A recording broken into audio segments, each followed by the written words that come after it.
जब कुदरत अपना रूप दिखाती है तो रूह कांप जाती है और ऐसा ही कुछ हुआ था फ्लाइट 571 के साथ। ये प्लेन एक बर्फीली पहाड़ी पर क्रैश हुआ, जमीन से हजारों फीट ऊपर। और इस क्रैश में जो पैसेंजर्स बचे रह गए उनके पास खुद को बचाने के लिए सिर्फ एक ही चारा था, अपने ही फैमिली मेंबर्स और यार दोस्तों का मांस खाना। फ्लाइट 571 की कहानी, चाहे इसे आप दुनिया का सबसे बड़ा चमत्कार कहो या मानव इतिहास की सबसे बड़ी क्रूरता, लेकिन इस कहानी को सुनकर आपकी रूह कांप जाएगी। ये दिल दहला देने वाली कहानी शुरू होती है 12 अक्टूबर 1972 को। साउथ अमेरिका के यूरुग्वाई देश से एक चार्टर्ड प्लेन उड़ान भरता है जिसको चिली देश की राजधानी सैंटियागो में पहुंचना है। इस प्लेन में बैठे हैं रग्बी प्लेयर्स और उनका मैच देखने जा रहे हैं उनके फैमिली मेंबर्स, उनके रिलेटिव्स और उनके यार दोस्त। इस प्लेन में टोटल 45 पैसेंजर्स हैं जिनमें 9 क्रू मेंबर्स हैं। ये फ्लाइट 3 घंटों में अपनी डेस्टिनेशन पर पहुंच जाएगी, लेकिन रास्ते में इसको एंडीज की पर्वतमालाओं को पार करना होगा। लेकिन दुर्भाग्य से आगे चलकर मौसम खराब मिलता है। इस वजह से इस फ्लाइट को रास्ते में ही अर्जेंटीना के मेंडोजा शहर में लैंड कराया जाता है। ये फ्लाइट रात भर वहीं रुकती है और अगले दिन यानी 13 अक्टूबर को उड़ान भरने के लिए तैयार होती है। लेकिन परेशानी ये है कि अभी भी मौसम खराब है। लेकिन अच्छी बात यह है कि इस फ्लाइट का जो पायलट है वो इस रूट से पहले भी 29 बार उड़ान भर चुका है। इस वजह से उसे पूरा आइडिया है कि इन एंडीज की पहाड़ियों को कैसे पार करना है। पायलट के कॉन्फिडेंस की वजह से ये फ्लाइट 13 अक्टूबर को दोपहर के 2:18 पर फिर से उड़ान भरती है। यहाँ से सैंटियागो पहुँचने में सिर्फ 1 घंटे का रास्ता बचा है और पायलट को पूरा भरोसा है कि 1 घंटे के बाद वो सही सलामत सैंटियागो में पहुँच जाएंगे। ये प्लेन करीब 18,000 फीट के एल्टीट्यूड पर उड़ रहा था और धीरे धीरे एंडीज की पहाड़ियों को पार करता जा रहा था। लेकिन आगे चलकर मौसम और खराब होता गया, जिस वजह से विजिबिलिटी और कम हो गई और पायलट को आगे कुछ भी दिखाई नहीं दे रहा था। अगर मौसम साफ होता तो पायलट आसपास की पहाड़ियों को देखकर आइडिया लगा लेता कि प्लेन कहाँ है, लेकिन इस समय तो पायलट केवल प्लेन के इंस्ट्रूमेंट्स पर ही निर्भर है। अब क्योंकि पायलट को पता था कि वो 1 घंटे में सैंटियागो पहुंच जाएंगे, इसीलिए वो अपनी लोकेशन का रफ आकलन करता रहा और 1 घंटे के बाद जब उसे लगा कि उसने एंडीज की पहाड़ियों को पार कर लिया है तो उसने सैंटियागो एयरपोर्ट पर एटीसी से प्लेन को लैंड कराने की अनुमति मांगी। एटीसी ने पूछा कि क्या आपने एंडीज की पहाड़ियों को पार कर लिया है? तो पायलट ने कहा कि हाँ, उन्होंने एंडीज की पहाड़ियों को पार कर लिया है। एटीसी भी पायलट द्वारा दी गई लोकेशन पर ही निर्भर थी, तो एटीसी ने प्लेन को लैंड कराने की परमिशन दे दी और पायलट से कहा कि आप प्लेन को 11,500 फीट के एल्टीट्यूड पर ले आओ। 3:21 पर पायलट प्लेन के एल्टीट्यूड को धीरे धीरे घटाने लगा। जैसे ही प्लेन नीचे आता है तो पायलट को दिखाई देता है कि अभी तो एंडीज की पहाड़ियां ही चल रही हैं और सामने एक बहुत बड़ी चट्टान है। जल्दी से पायलट प्लेन को फिर से ऊपर उठाने की कोशिश करते हैं, लेकिन अब बहुत देर हो चुकी थी। प्लेन को ऊपर उठाते उठाते प्लेन का पिछला हिस्सा पहाड़ी से टकरा जाता है और वो टूटकर अलग हो जाता है। प्लेन का पिछला हिस्सा खत्म होने की वजह से पीछे की जो सीटें थीं वो यात्रियों सहित हवा में उड़ जाती हैं और 3 पैसेंजर्स हवा में ही उड़कर खत्म हो जाते हैं। इस टकराव में प्लेन का राइट विंग भी टूट चुका था, जिस वजह से प्लेन डिसबैलेंस हो जाता है, जिस वजह से उसकी दूसरी विंग भी पहाड़ी से टकराती है और वो भी टूट जाती है। अब केवल प्लेन का फ्रंट पार्ट ही बचा था जो 350 किलोमीटर प्रति घंटे की रफ्तार से नीचे ग्लेशियर में टकराता है। प्लेन पूरी तरह से तहस नहस हो जाता है। प्लेन के पायलट तुरंत मारे जाते हैं। 45 में से 12 लोग इस घटना में मारे जा चुके हैं और 33 लोग अभी भी जिंदा हैं, लेकिन इनमें से ज्यादातर बहुत जख्मी हालत में हैं और उन्हें ये भी नहीं पता कि इस समय वो कहां पर हैं। ये क्रैश हुआ प्लेन जमीन से 3,570 मीटर की ऊंचाई पर एंडीज की किसी अनजान पहाड़ी पर बिखरा पड़ा है। क्या वो इस पहाड़ी से बचकर निकल पाएंगे या नहीं, ये कोई नहीं जानता। अभी तक जो हुआ वो तो महज एक छोटा सा ट्रेलर था। इस फ्लाइट की असली कहानी तो अब शुरू होगी। आप कल्पना भी नहीं कर सकते कि आगे चलकर इनके साथ क्या होने वाला है। ये वीरान एंडीज की पहाड़ियां अब इन पर कहर बनकर बरसने वाली हैं। इनकी आगे की स्टोरी जानकर आपके रूह तक कांप जाएगी। घायल हुए पैसेंजर्स में से एक पैसेंजर था नांदो पराडो, जिसके सिर में चोट आई थी, जिस वजह से वो कोमा में चला गया। परेशानी ये थी कि जल्द ही सूर्य ढलने वाला था और शाम होने वाली थी। इस वजह से रेस्क्यू टीम के पास उनको ढूंढने के लिए ज्यादा वक्त नहीं था और बाई चांस अंधेरा होने से पहले उनको नहीं बचाया गया तो इस बर्फीली पहाड़ी पर रात गुजारना नामुमकिन होगा, क्योंकि यहाँ का तापमान रात में -30 डिग्री सेल्सियस तक पहुँच जाता है। जल्द ही रेस्क्यू के लिए 4 जहाज रवाना किए गए। इन चारों जहाजों ने एंडीज की पहाड़ियों को खंगाल डाला, लेकिन इन्हें कहीं भी कुछ भी नहीं मिला, क्योंकि प्लेन ऐसी जगह पर क्रैश हुआ था जहां पर सफेद बर्फ और घना कोहरा था और प्लेन भी सफेद रंग का ही था। इस वजह से ऊपर से देखने पर रेस्क्यू टीम को क्रैश साइट का अंदाजा ही नहीं हो पा रहा था। देखते ही देखते रात हो गई और उस दिन रात भर के लिए रेस्क्यू ऑपरेशन को स्थगित कर दिया गया।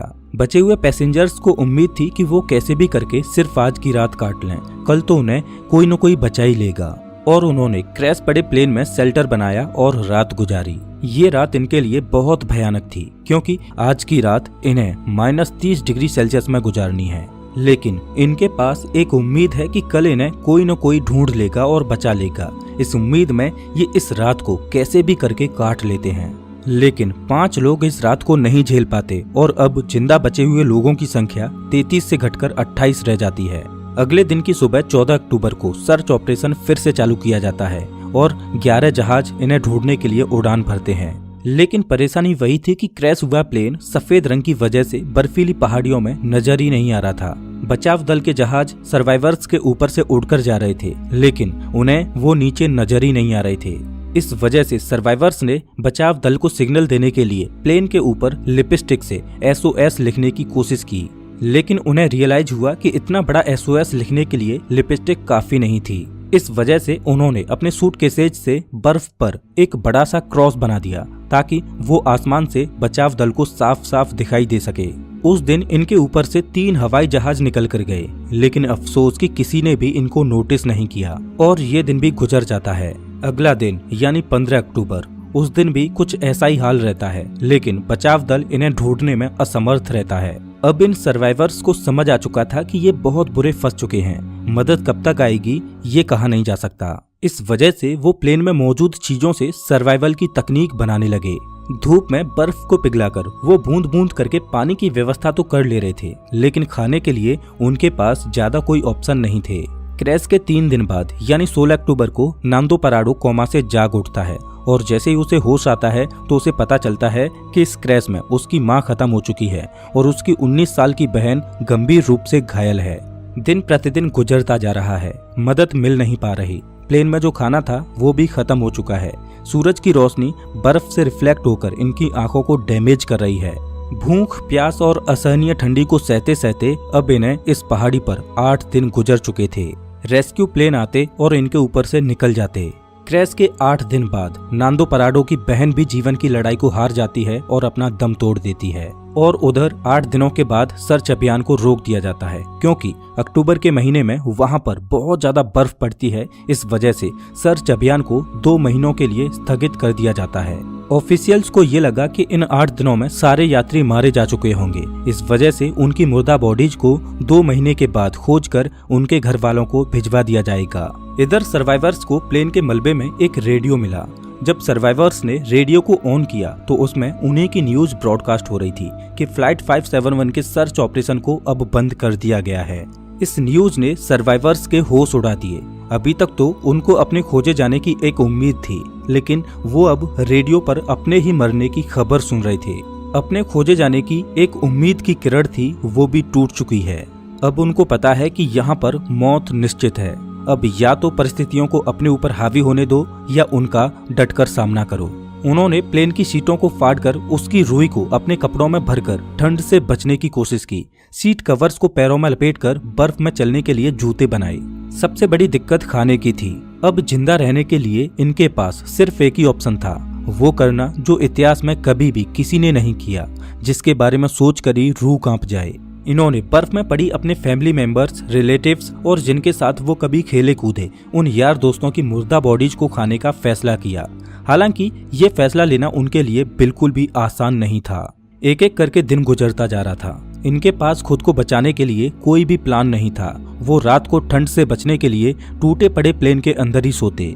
लेकिन क्रैश के 16 दिन बाद यानी 29 अक्टूबर को कुदरत ने इनको एक और झटका दिया। वो रात में सो रहे थे और अचानक उन्हें पता चलता है कि पहाड़ से बर्फ का एक मोटा हिस्सा टूटकर नीचे गिर रहा है।